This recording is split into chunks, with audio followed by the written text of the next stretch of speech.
Continuation of Strategy of History by Lawrence Freedman by Oxford Press. There's no, well, a history is the subtitle, which isn't much of a subtitle, but Strategy of History. I'll quickly go through the strategy of the table of contents. So there's part 1, Origins.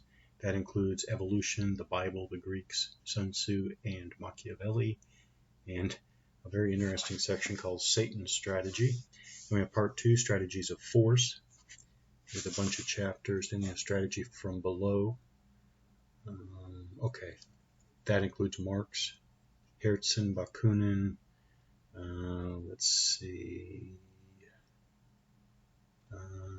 Power of Nonviolence, Existential Strategy, Black Power and White Anger, blah, blah, blah, etc., etc. Then we have part 4, Strategy from Above. All right, so this is where I am now, reading from now. This is the rise of the management class, the business of business, management strategy, business as war, the rise of economics, etc. Then we have part 5, Theories of Strategy. That includes 3 sections: the limits of rational choice, beyond rational choice, and then stories and scripts. So again, I'm reading from the Rise of Economics. That's the part. Rise of Economics is the section. Strategy from Above is the part. And again, I'm in competition. So one striking feature of Porter's approach lay in its political implications. This was not something he dealt with explicitly, but as Mitzberg noted, quote, "If profit really does lie in market power, then there are clearly more than economic ways to generate it." So the closest Porter came to making the link between competitive position and government assistance was in noting how governments, quote, "can limit or even foreclose entry into industries with such controls as licensing requirements and limits on access to raw materials." So the key arena here was that affected by antitrust legislation. Porter was well aware of the issue, noting that companies under antitrust restraints might not feel able to respond to competitors attempting to take a small market share, or how large companies may use a private antitrust suit to harass small competitors. He warmed to the theme in his second book, Competitive Advantage, noting how these suits could put financial pressure on competitors. Here he also discussed how barriers to entry could be raised higher than would naturally occur by such methods as forming exclusive agreements with outlets to freeze out competitors, tying up suppliers, or even working in coalition with other established firms.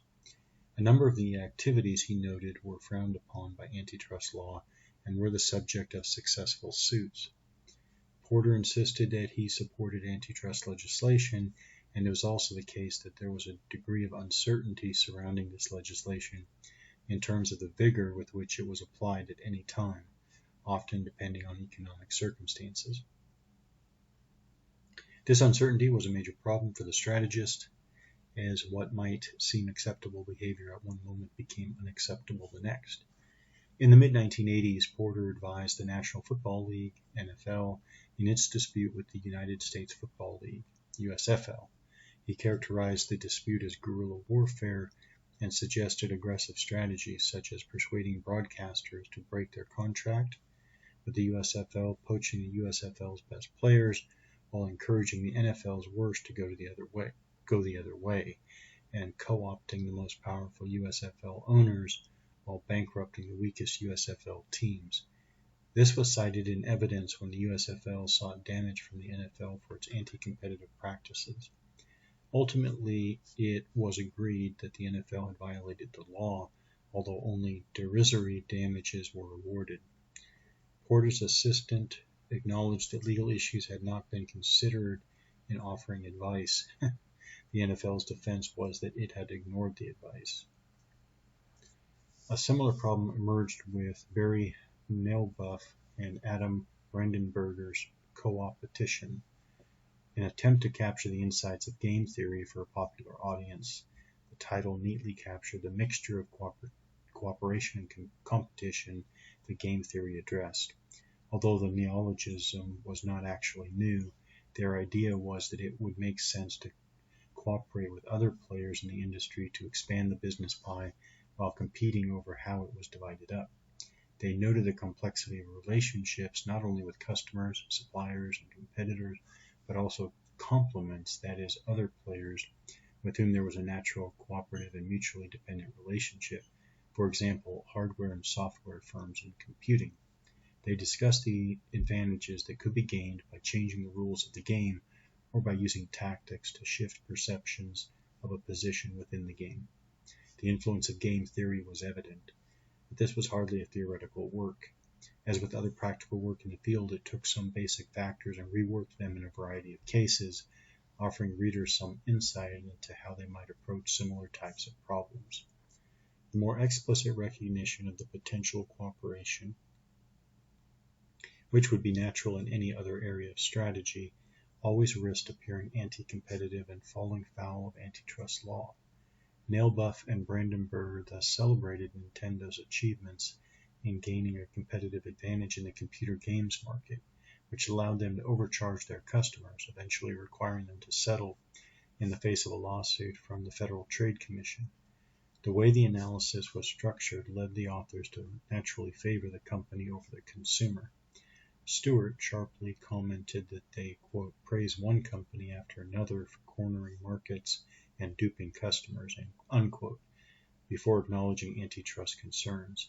He accused them of developing an approach to strategy which was about how to arrange a cartel without having to enter a smoke-filled backroom, how to organize a monopoly without going to the trouble of bribing government officials, and, in general, how to make extraordinary profits without having to make extraordinary products, end quote.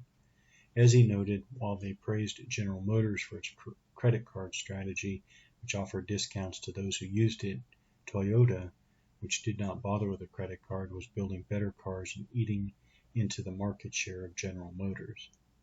John Rockefeller did not appear in the index to Porter's competitive strategy. He might have found the language and concepts unfamiliar, but as one ready to try every trick in the book to position Standard Oil, the broad thrust of the argument would have been well understood. The management strategists of the late 20th century were operating in an environment shaped significantly by the great trusts of the 19th century and the progressive movement's attempts to deal with them.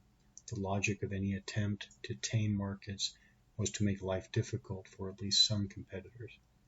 While the first wave of management strategists ignored this issue because they were dealing with firms that were in insecure positions or close to the limits of their legal growth, this was not the case with the second wave, which, as exemplified by Porter, did not so much embrace competition as seek ways to subdue and circumvent it. The third wave embraced competition with enthusiasm.